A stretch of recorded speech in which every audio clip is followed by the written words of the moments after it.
Hello, everyone, and welcome back to another Babbling Irons match review. And somehow we are sat here with a win and, massive 3 points, Mike. 6 points out of 9 for this week to wrap it up. So let's kind of get into the match review, break down what we did well against Fulham, what we didn't do so well because it was a bit of a dull game. And yeah, all that matters is the 3 points at the end of the day. So we're going to talk about the whole situation around Moyes as well. So yeah, let's get into it.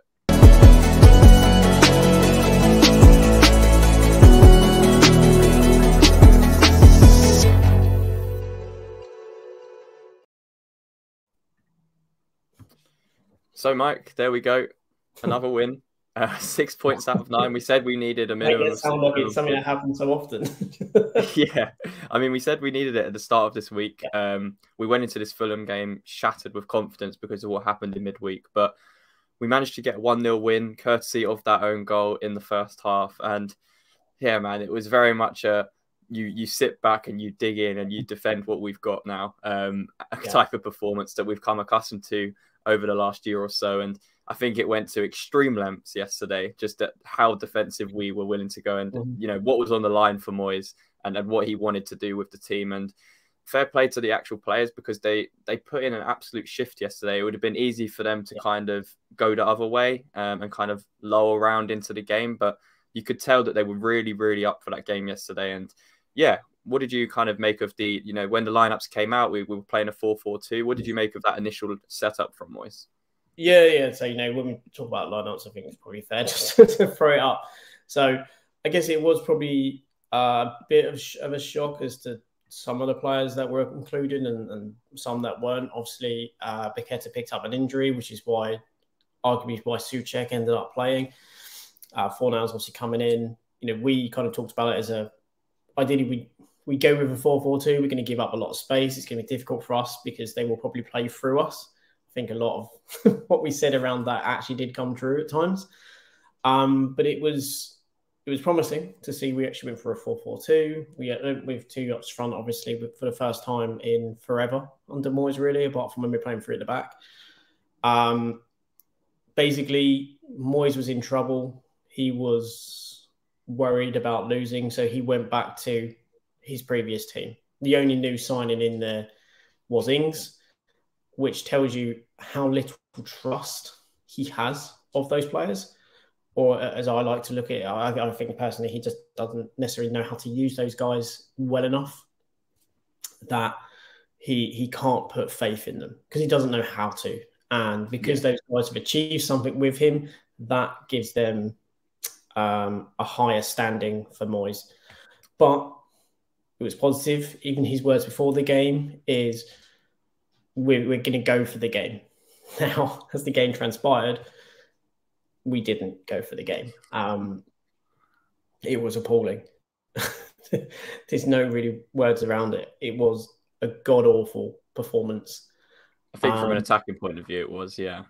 Yeah, defensively, and let's get into it, One of the things that we're kind of getting into and we're going to talk about is defensively, we were, I won't say brilliant because I think that's overstating it. I think we were very good at defending our box. That's where we were brilliant.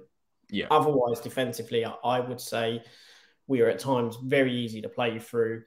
The fact that I think we ended the game with 23% possession over the course of 90 minutes isn't flattering to Fulham. And half the time when we did get the ball is because they made a mistake in possession. We were terrible in terms of a lot of things that we did, especially in possession. And we were just so disconnected. There was nothing there. You could see the players were playing for each other and they're playing because they wanted to right the wrongs. That was Newcastle. But there was still, for me, incredibly alarming, that performance, because you look at games coming up and you look at that and go, if that's, as Moyes put it, us going for it, and that's the performance we put out in possession, and even in attack, we were profligate and not creative at all, really.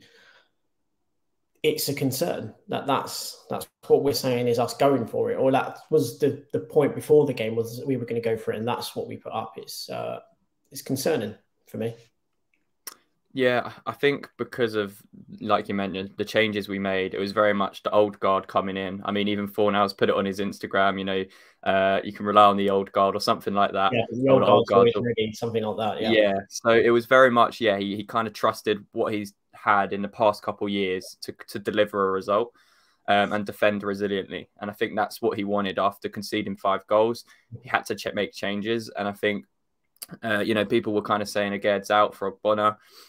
Again, that was a pretty fair thing to say because Aged's probably one of our best defenders. But if we're going to go on what we've tried to say as well on this channel in terms of performances he should be dropped, he did that pretty much man to man, apart from Souček in the midfield, which was the glaringly obvious one. But and with Fabianski as well, wasn't it? They were probably the two you would have said were the most deserving of being dropped. I think the other ones were always kind of a question as to, well, if they were dropped, you can understand it, not necessarily makes sense in some respects, but understandable.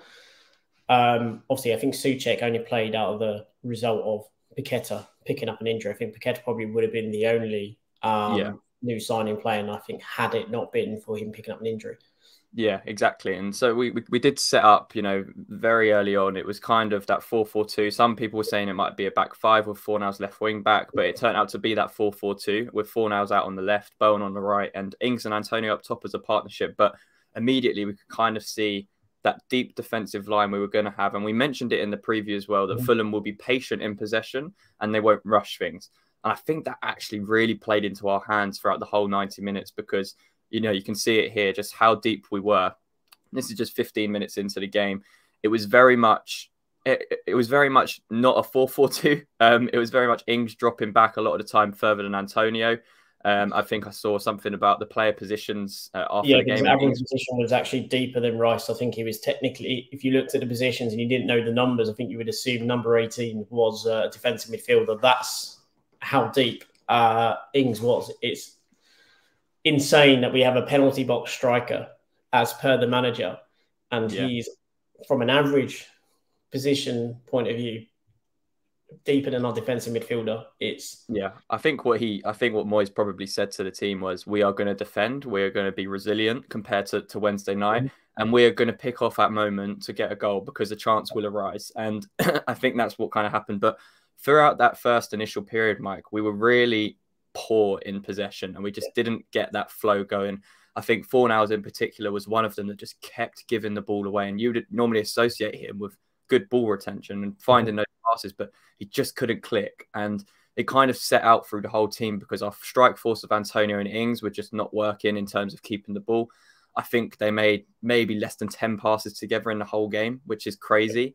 And I think our highest passer was Cresswell with 18 completed passes, which is just absolutely absurd to me. I think that's just so crazy that I think he was around 63% of our passes were completed, and that's an insane. I think we made nearly just under 200 passes or something, but only 60% of those were completed. Exactly. It's incredible to have a Premier League team that is that poor in possession, and especially when you look at the players on paper, that is an embarrassment, really. And let's take a look here, Mike. Let's look at kind of that disconnect early on, because there was kind of a lot of instances. So just talk us through this bit here. And this one, I think, probably is just summed up the entire game for us in possession. We talked about in the preview.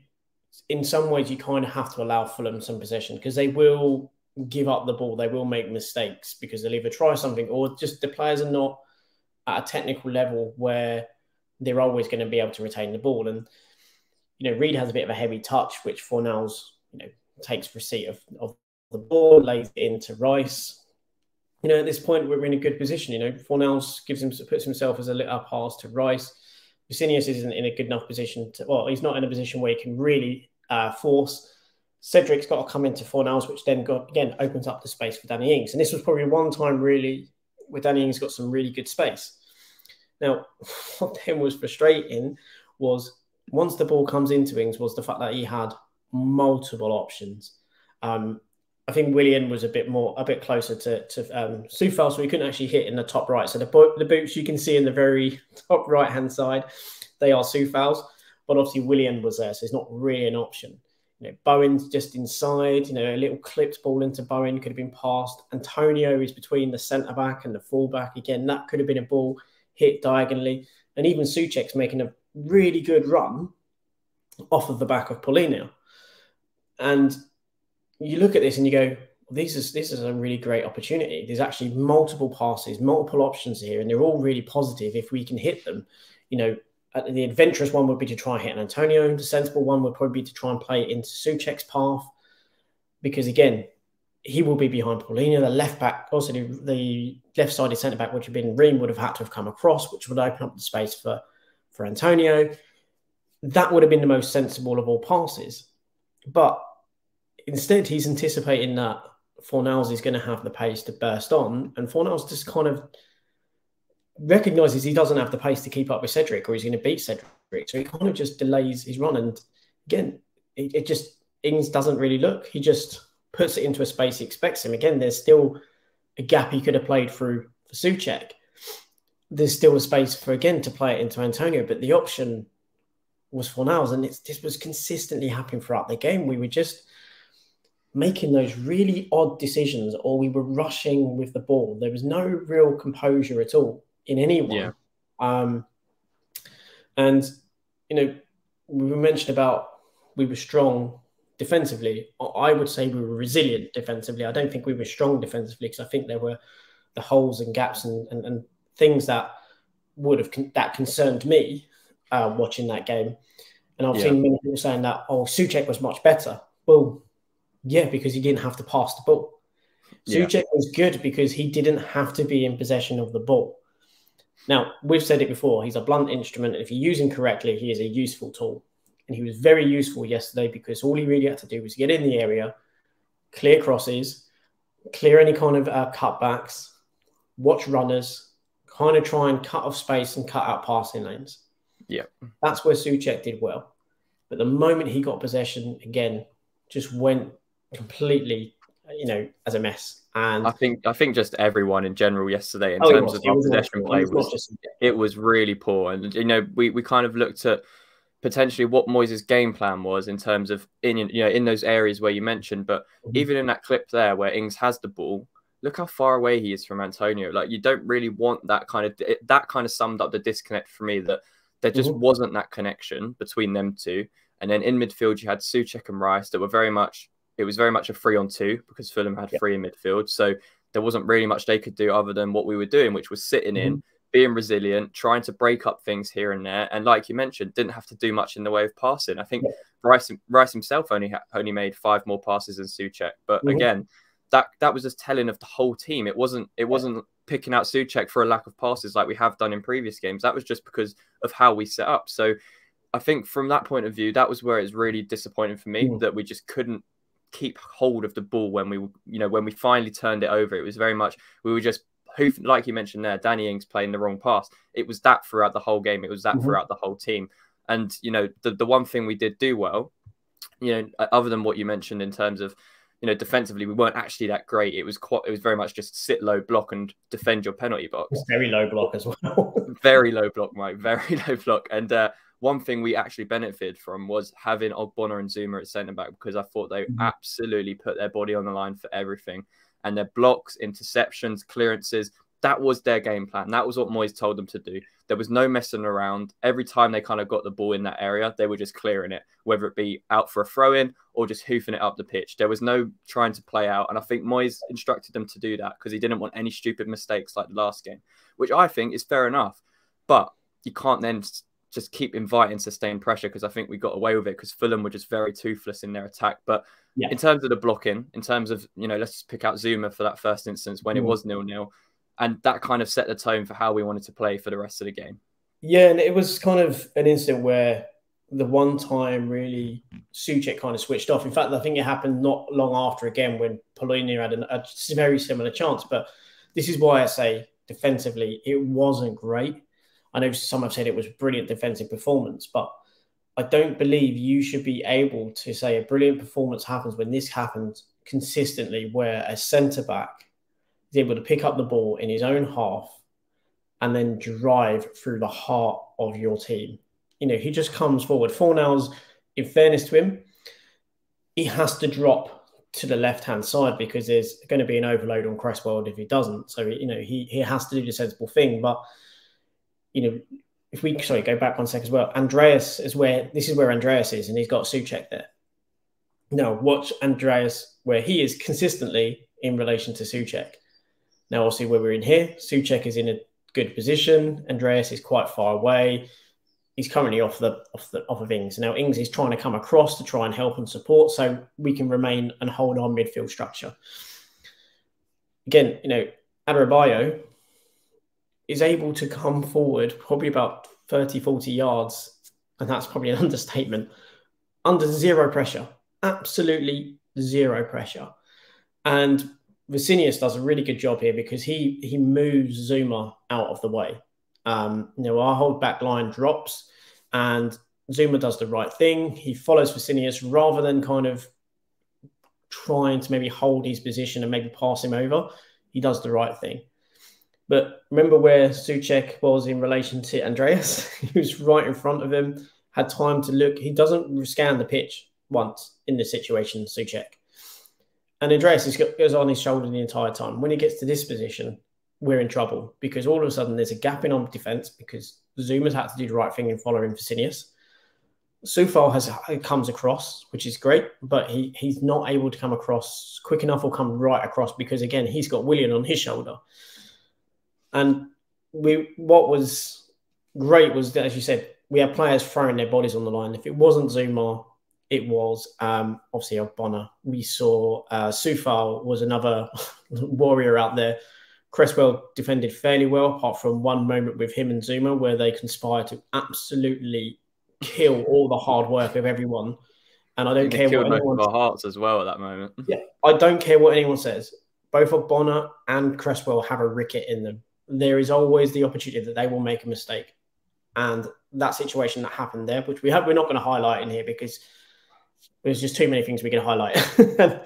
It was just an incident where where players switched off, which nearly resulted in all the hard work being completely ruined. But I digress slightly. But in this situation, again, Zuma then all of a sudden he takes responsibility. He moves away from Vicinius, gets himself in position, and then he gets ready into block. And then it's a fantastic block on Andreas. I think there was another incident not long afterwards, I said, with Paulina. It may have been one of the midfielders got in position to block it. It could have been one of our centre-backs, but that was happening all over. Even, Bowen a couple of times when he came inside would throw himself in front of it. There was some real do-or-die defensive kind of actions, I would say. The players were actually kind of throw themselves in front of the ball to try and block. So there was some cohesion when we talk about how we were defensively, but that's where the cohesion ended, and dreadful, really dreadful. We had a couple of moments where we got on the ball, but again, by and large, it was because Fulham turned over possession. They would make a pass where they maybe would underhit one or two, or it was just wasn't the kind of the right pass, right decision. But by and large, in that first half, it was a real slog until obviously we got our goal. And one of the things I don't think is credited enough here was the fact that Declan Rice took the free kick quickly. This was the situation beforehand. All of the Fulham players, none of them are really interested in paying much attention. You can see Williams just even walking back into position. Rice kind of has a look at what's going on and just sees the space out there for Soufal. So he just runs up to it and just pings it right into the corner. Now, obviously, I know Marco Silva was complaining, saying that there was, two handballs. And I think even on Match of the Day, they said there was.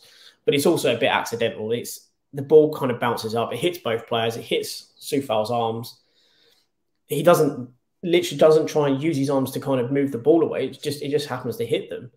Now, obviously, the people saying it should go to VAR, but it can't because there are other points within the play where, because it didn't directly result in the creation of the goal or didn't result directly in the goal, they can't rule it back, much like with the Antonio one in the home game where hit his arm, keeper saves it, then he taps in the rebound. Because it went into a different phase of play, technically, it doesn't matter. But, Sufal did well in this situation because he battled Robinson to get that. He had the determination to get it. He lays it into Antonio, who, no surprise, based on the game, he had a bit of a heavy touch, but he kind of recovers it by then laying it into Bowen, who just was coming onto it at pace. So Ream had no chance. He knew he couldn't go for it. Ream comes out, but he knows he can't get near him because if he does, he's gonna connect and he's probably going to commit a foul and it's going to be a penalty. But we actually have players in the box. We've got Antonio, we've got Souček, we've got Fornals, we've also got obviously Danny Ings and Antonio obviously there. Now, when he hits this across, you kind of feel a little bit for Reed, but then you don't because you're West Ham. So he can't get his feet right and he just hits his heels and goes in the back of the net. But at that point, you would say we didn't deserve it. It was against a run of play. We hadn't really had much in the way of any chances to that point. I think we'd only had one shot in the entire first half. And I think Fulham had 7 shots with 0 on target. That's because, again, we made a couple of great blocks. But we had 1 shot, 1 on target. That one wasn't the goal. It came from a deflection off Reed. So it was a really poor first half. And the 1-0 lead at that point definitely flattered us because we hadn't had the better of the chances, obviously. Yeah. We hadn't created really anything of any merit or note, and yet somehow managed to lock our way into a 1-0 lead. Yeah, I think from where I've been maybe defensive of Bowen is because you have to kind of, I think what some people maybe don't understand is the role that he has to play in our team is so unnatural for most players. It's the fact that he has to be that defensive unit first and foremost, where you're absolutely getting back for everything. But then he also has to be our focal point when we're trying to attack. He has to be that person that's maybe beating his defender, because on the left-hand side, we don't really often have players that are doing that. And it's often Bowen that's the one that's trying to beat his man and get those crosses into the box like we saw there.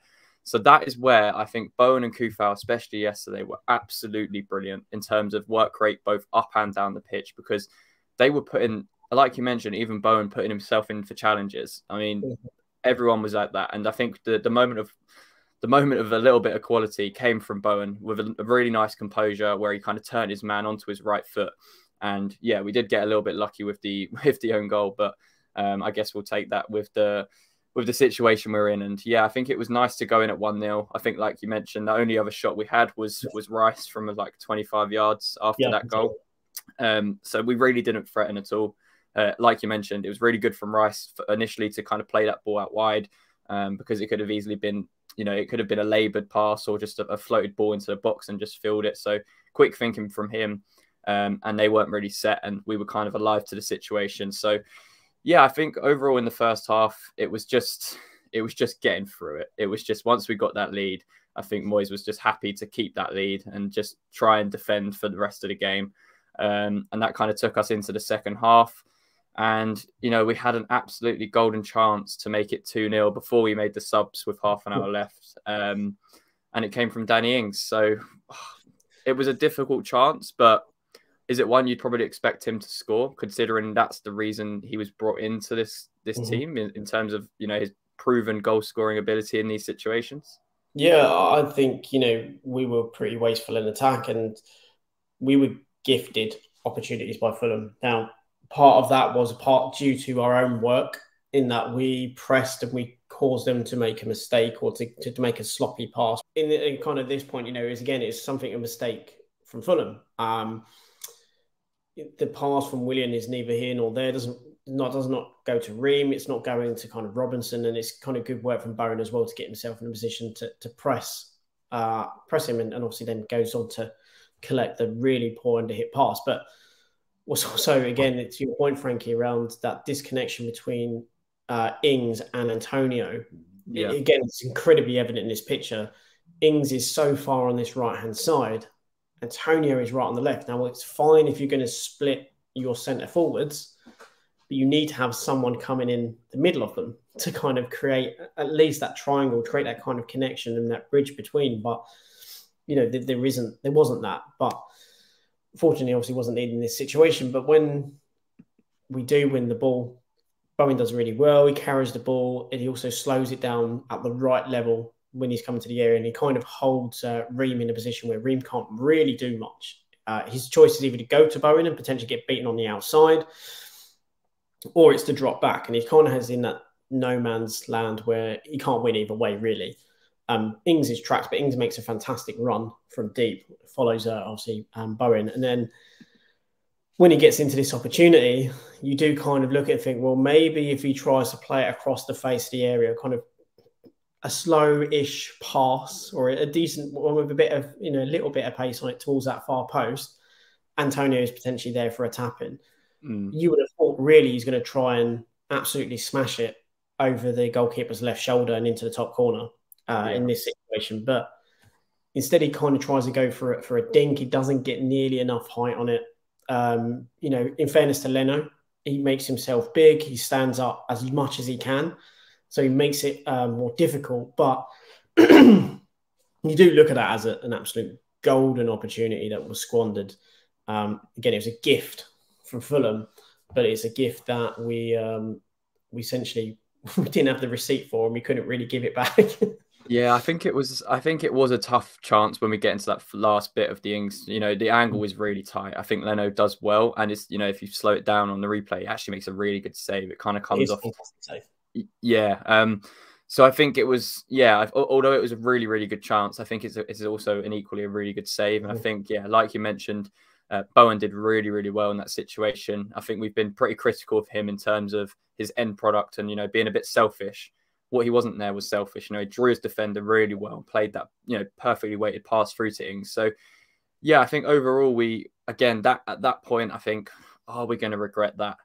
And then we kind of made the subs not long after that. And it got greeted with some strange reception from West Ham fans, maybe some would say, because he brought on Downs for Ings to kind of go with a free in midfield. And he took off Fornals for Ben Rama. So kind of like for like out on that left-hand side.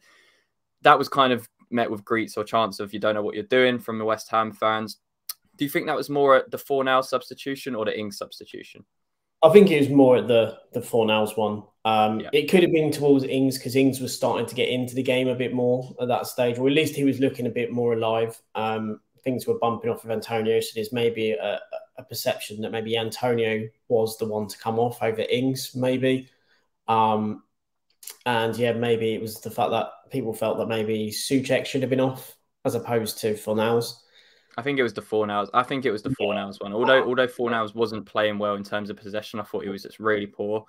He was working really hard and he was defending well out on that left-hand side with Cresswell, and they didn't really have much of the way. And I think maybe that was what it was. And also, with half an hour left, we were basically conceding the match at that point in terms of the 4-4-2. We were just happy to put Downs on, maybe a substitution you would make with, say, 15, 10 minutes left if you're trying to hold on. So maybe that was what it was. And we didn't really have, from the way the game was played out, it wasn't that tactical masterclass. It was very much just resilience. And to be fair, at the time, I thought we needed an extra body in midfield. Ings and Antonio wasn't working. And I think the only substitution maybe that was a little bit strange was 4 hours after an hour, because I feel like he could have played at least another 10, 15 minutes easily.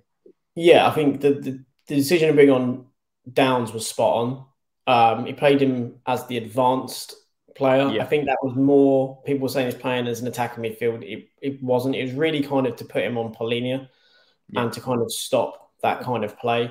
So it made sense. Look, the away fans travel the country. They've seen some really tired performances and they have the right, as does every fan, in which to voice their opinion. Now, there has been some comments made by Moyes that is now going to lead to these kind of reactions. It's just part and parcel of it. He's kind of brought this about himself now, and the away fans have every right in which to voice their opinion. I don't think they were right when they were saying you don't know what you're doing. In this case, I will actually stand for Moyes in this respect. I don't think they were right in which to make that chant. I think obviously the worry was we were still 1-0 up and not really performing, and it was a concern that we're taking off a good player in Fornals, leaving on Souček, as whilst he played well defensively, again, it isn't going to help us in possession. It's not going to create anything. And obviously with Danny Ings, he looked like the most likely to score out of him and Antonio. Now, obviously a bit later, I think about 5-10 minutes later, Antonio had a bit of a half chance in the area. You know, Downs did really well, breaking up play, just being a nuisance. He didn't do anything fantastic, but what he did do, well, I don't, in my opinion, he didn't do anything fantastic, but I think he did the job he needed to do, which was... Yeah, I thought he did very well when he came on in terms of, like you mentioned, he played that role exactly as how it needed to be. It wasn't a possession-oriented game. It wasn't a creative game from our side. It was, again, just sitting in and doing that dirty work and stopping Fulham from playing in them areas, or when they did get into those in that final third, being there as another body to kind of break through it. So I think I would agree with you. That chant at that particular time, I didn't agree with, because I think it was at the substitution. As a whole, in terms of his tactical ability throughout the match, no, he doesn't have a clue. It was very much just sitting in, and we, again, on this occasion, we got lucky. We got that fluke win. And yeah, I feel like just overall, it was really, you could tell it was just Moyes playing for his job at that point. You know, it was just poor, and obviously you end up bringing off Antonio and bringing on Cornet. And again, we will talk about another incident. Don't worry, we're not going to ignore it. The Cornet opportunity it blew my mind. Again, this is what we've said quite a bit, that there seems to be, at the moment, players seem to be playing more for themselves in a lot of respects than the collective. And I can understand Cornet's mind in this respect, that, well, I've earned this opportunity because I've won the ball. He does brilliantly to press Ream on this. Now he wins it. Now you get into this situation. Now this is... People will say, crazy. Oh, well, you can freeze frame it and make everything look terrible. But this isn't a freeze frame that makes it terrible, because there was so much time. He starts to move around the ball. Now, all he has to do is to tap it to Benrahma. Then Ozan's got to scramble across, and he's not going to get near it. Benrahma's not going to get caught. It is a tap-in. And at that point, it was going up to the 94th minute. I think we probably played just about into the 95th. But that was it. That would have absolutely 100% killed the game. We would have been happy. We would have said 2-0. We would have come away and said, how the hell have we won that 2-0? But we would have won the game and it would have been fine. But again, it was just seemed to be all about the individual rather than the collective. And it's, yes, you may want to definitely win the game and put the game to rest. But that pass... Had he made that pass and Benrahma scored, that pass would have been as good as a goal. It's as simple as that. People would have praised him for that absolutely more. He would have absolutely said, that is brilliant from Cornet. Wins it and then lays it on a plate. Easy tapping for Benrahma. No one would have talked about Benrahma. Everything would have been about Cornet. But because he does that, it's now all about Cornet for the wrong reasons. It's, what is your decision making? Why are you doing that? You have an almost guaranteed gilt-edged goal if you tap it to the side, but you've put your own personal glory above that. Now, I'm not saying he's the only player who would have done that. There's other players in our squad who would have done exactly the same. Absolutely. But that just, again, points to decision-making. In Man City, Haaland probably would have taken that, but Haaland probably would have finished it. That's the thing. I think he would have. I think they're so instilled to play like as a team. They probably would have passed it. I think in this situation, you just have to pass. I think the only positive I took from this situation was Cornet made that chance out of absolutely nothing. He sprinted from pretty much the halfway line to press. I think it was Ream. It was Ream. As it was kind of a dodgy bounce, and then he kind of hits it into Cornet because Cornet's onto it like a flash. It hits his chest and he's through 1-on-1. But again, it just comes to that decision making. How many times are we going to sit here and say our decision making is so poor in the final third? But I think again, it's about the individuals. It's not last year. The collective would have been put above that, and that likely would have been played to the side and tapped it in, and then everyone would have been praising Cornet. But that's what I mean. Last year, I think we'd have made a different decision there.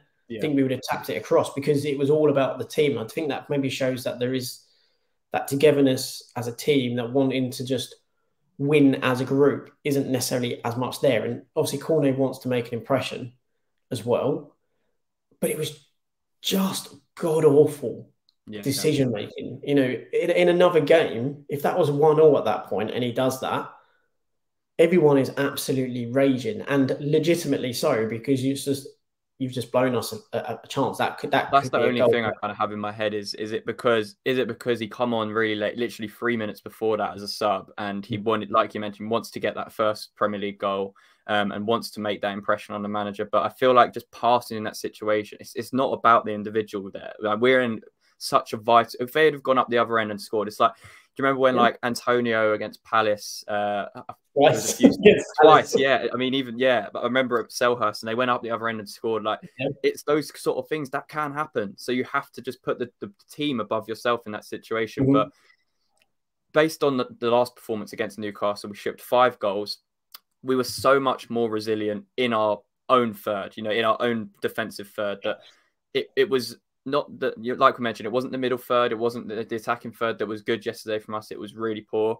But defensively in our own box, we were absolutely outstanding. I think it was really resilient. And there was one moment in that second half where we had a lapse in concentration and we kind of sat almost pretty much the same as that Newcastle second goal, where we kind of just sat in our positions and left gaps open. And Fabianski made an absolutely crucial save. I don't even want to talk about his mistakes because I don't think that's about this game. But I think Fabianski yesterday, that was his best performance by far. Absolutely. He was absolutely brilliant. And this instance in particular, to keep it at 1-0, to keep it at 1-0 was just outstanding. And he bailed out his teammates. Yeah, I said this was probably one just before that was Adebayo had a good header pretty much at him, slightly to the side, but he got it. And then, before this, they had a good free kick, which Bonner got in.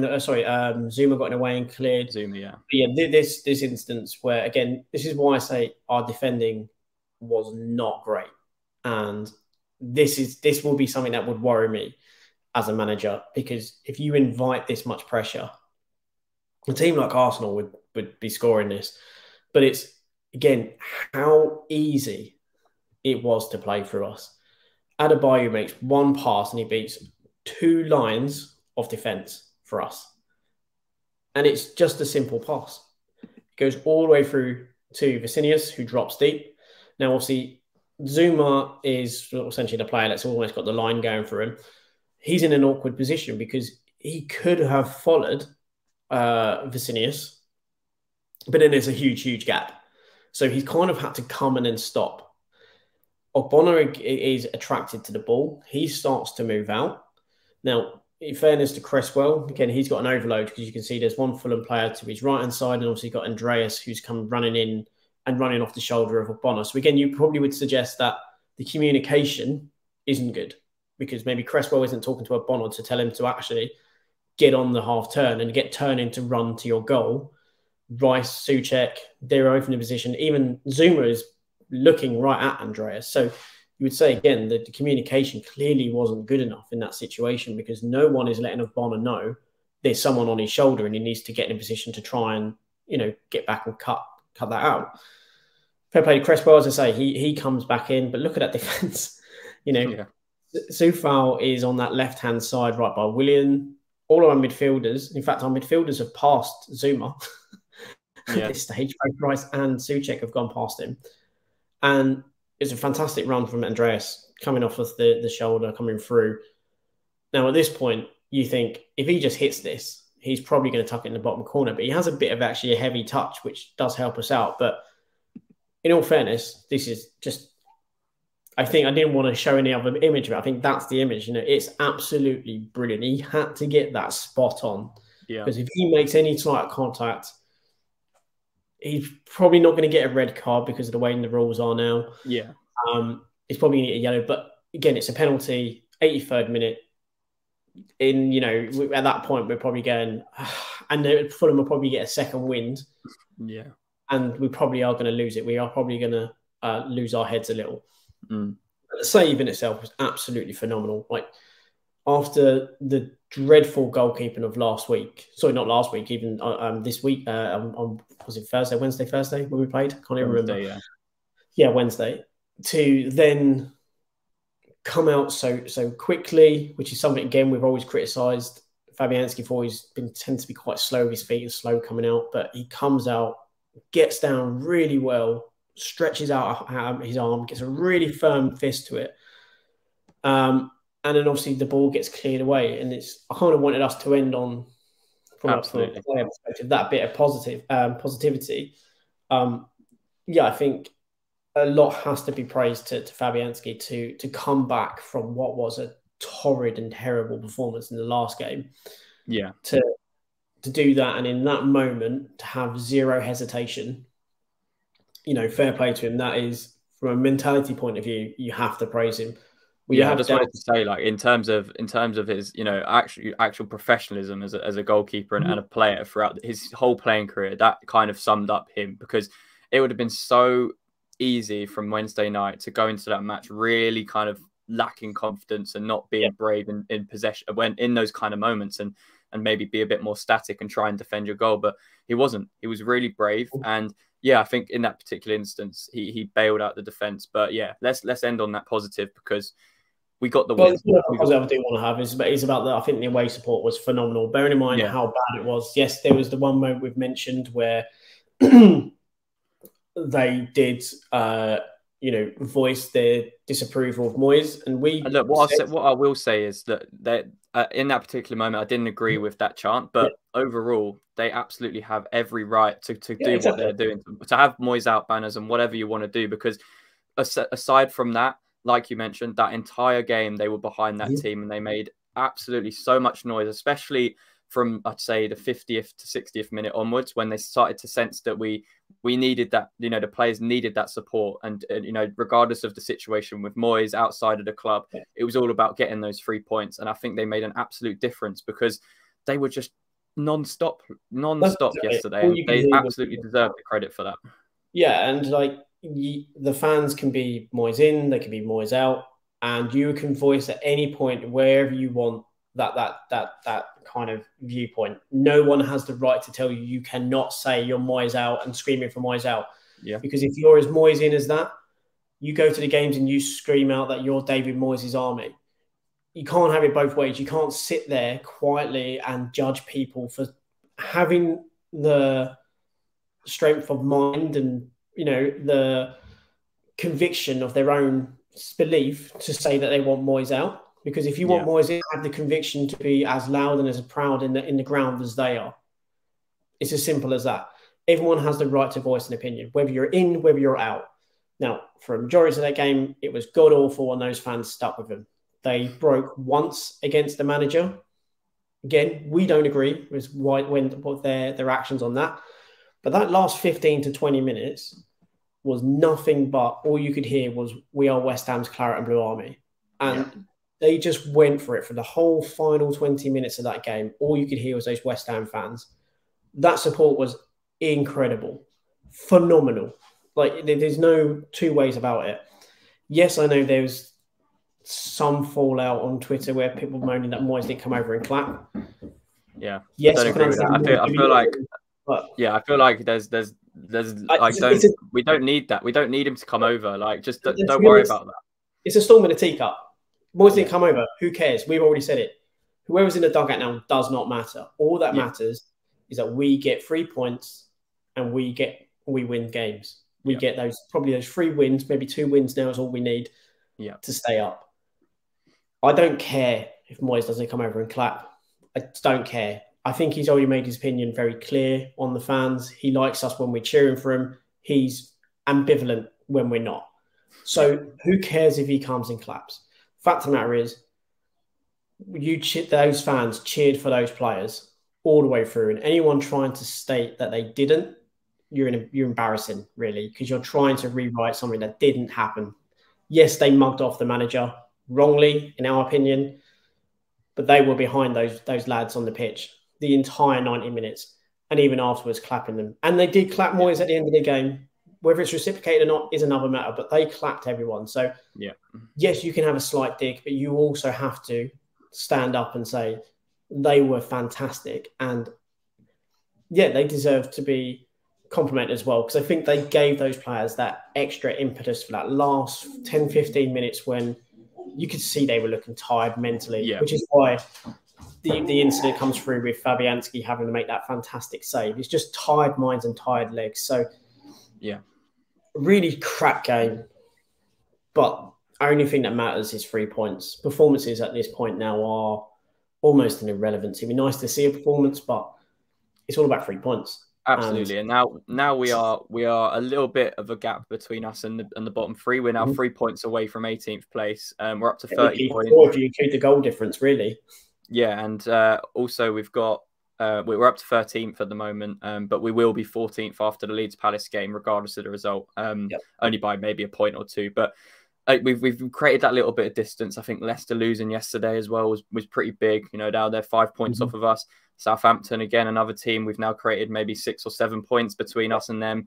So we've started to relieve that gap a little bit, but now we can't take the foot off because we've got some, you know, our next 3 Premier League games are Arsenal home, Bournemouth away, Liverpool home. So with that Bournemouth game, Palace away. So that Bournemouth game is going to be absolutely massive. It's the game we said we need to get 3 points or not lose from, because they're going to be, you know, they're on the same points as us now. So it's crucial that we don't let them get away from us. So yeah, I mean, just to end with, really happy that we've got these 3 points. I mean, 6 points out of 9 in that 6-day period.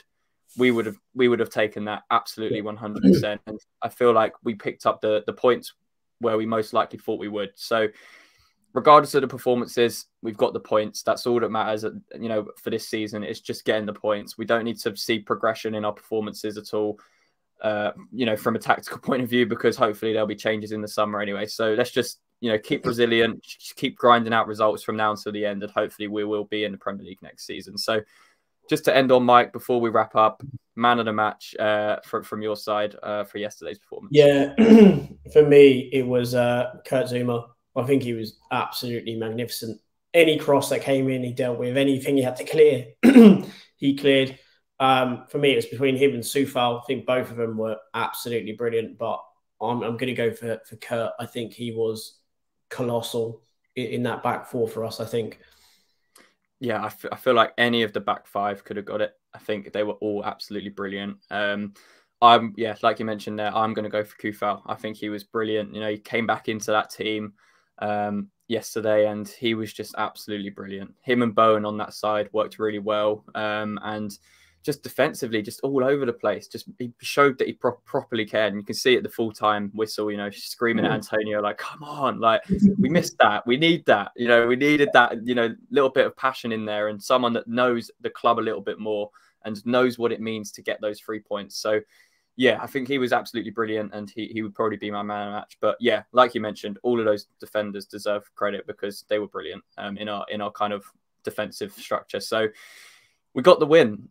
We move up to 13th, like we mentioned. And yeah, we go into that Europa League, Conference League quarter-final now with maybe a little bit more confidence. And yeah, then we take on Arsenal next weekend on Sunday. So the games are coming thick and fast. The content will keep coming. Don't worry. We'll be keeping you guys updated with anything that happens and giving you guys these shows. Make sure to leave a like on the video. If you did enjoy this match review, subscribe to the YouTube channel as always. And Mike, until next time, come on, you Irons.